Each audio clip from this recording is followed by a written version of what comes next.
Unified works management empowerment efficiency and development అనే పేరుతోని BJP రీసెంట్గా వర్క్స్ ప్రాపర్టీస్ మేనేజ్మెంట్కి సంబంధించిన బిల్లు పార్లమెంట్లో పాస్ చేయడం జరిగింది.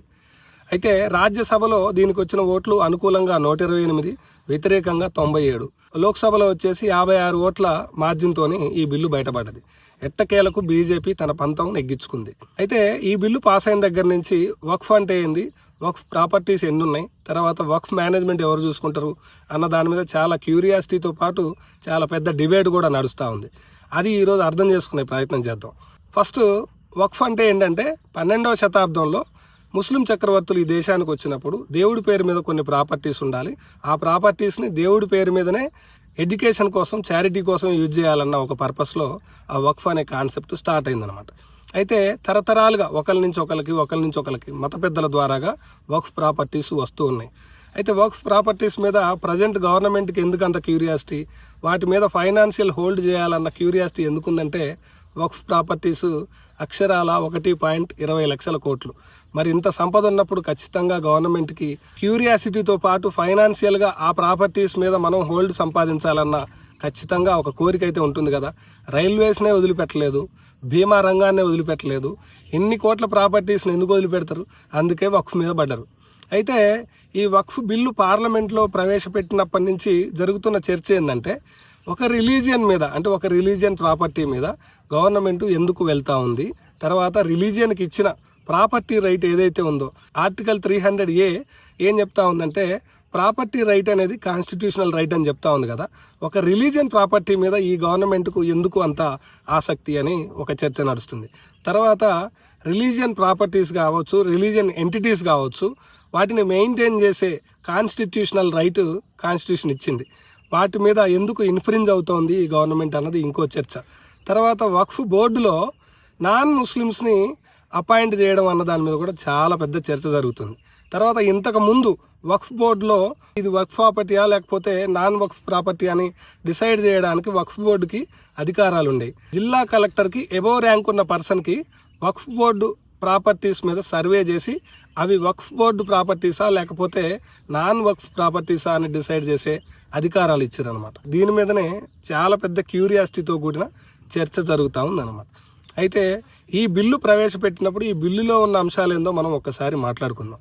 బిల్లులో మెయిన్గా ఏంటంటే వక్ఫ్ బోర్డు ఇంతకుముందు ఎట్లుండేదంటే ముస్లిం పెద్దలు, మత పెద్దలు ఆ వక్ఫ్ ప్రాపర్టీ ఎవరైతే ఉన్నారో ఆ ప్రాపర్టీ ఓనర్సు, తర్వాత ఇస్లామిక్ స్కాలర్సు, తర్వాత బార్ కౌన్సిల్ సభ్యులు ఉండేవాళ్ళు అనమాట.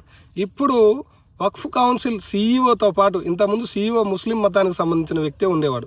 అయితే ఇప్పుడు కొత్త బిల్లు ప్రకారం వక్ఫ్ కౌన్సిల్కి సంబంధించి వక్ఫ్ బోర్డులో చీఫ్ ఎగ్జిక్యూటివ్ ఆఫీసర్ కూడా ముస్లిం కావాల్సిన అవసరం లేదన్నది చాలా పెద్ద డిబేట్ నడుస్తుంది. మరి ముస్లిం పెద్దలు కావచ్చు, అపోజిషన్ పార్టీలు కానీ ఏం క్వశ్చన్ చేస్తూ ఉన్నారంటే తిరుమల తిరుపతి వెంకటేశ్వర స్వామి దేవస్థానంలో ఒక క్రిస్టియన్ని బోర్డు మెంబర్గా నియమించినప్పుడు చాలా పెద్ద చర్చ నడిచింది.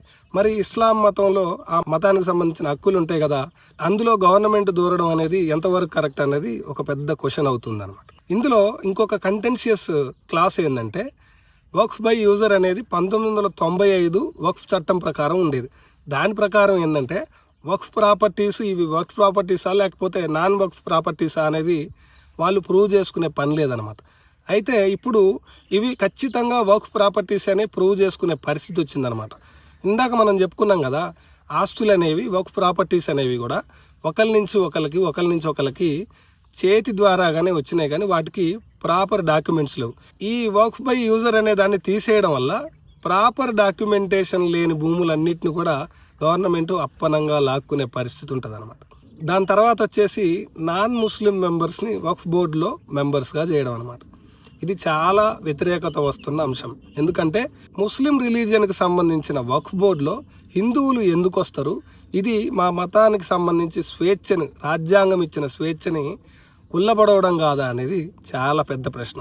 ఇప్పుడు వ్యూవర్స్ కూడా దీని మీద ఆలోచించాలి. ఎందుకంటే తిరుపతి వెంకటేశ్వర స్వామి దేవాలయ బోర్డులో ముస్లిమ్స్ లేనప్పుడు, క్రిస్టియన్స్ లేనప్పుడు వక్ఫ్ బోర్డులో హిందువులు ఎందుకు ఉండాలి, లేకపోతే ఇతర అన్య మతస్థులు ఎందుకు ఉండాలి అన్నది చాలా పెద్ద క్వశ్చన్.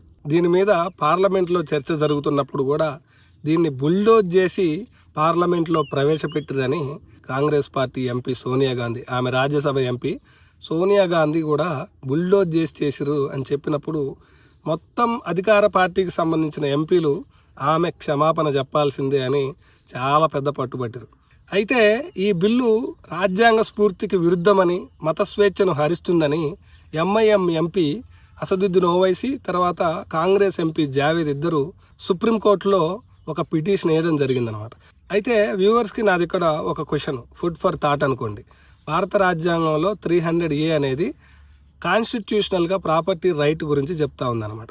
అది భారతదేశంలో నివసించే వ్యక్తులకు తర్వాత సంస్థలకు కూడా వర్తిస్తుందన్నమాట. వక్ఫ్ బోర్డు అనేది కూడా ఒక సంస్థ అనమాట. దానికి ప్రాపర్టీ రైట్ ఉందా లేదా, దీని మీద మీ ఆలోచనల్ని కామెంట్ సెక్షన్లో పెట్టండి.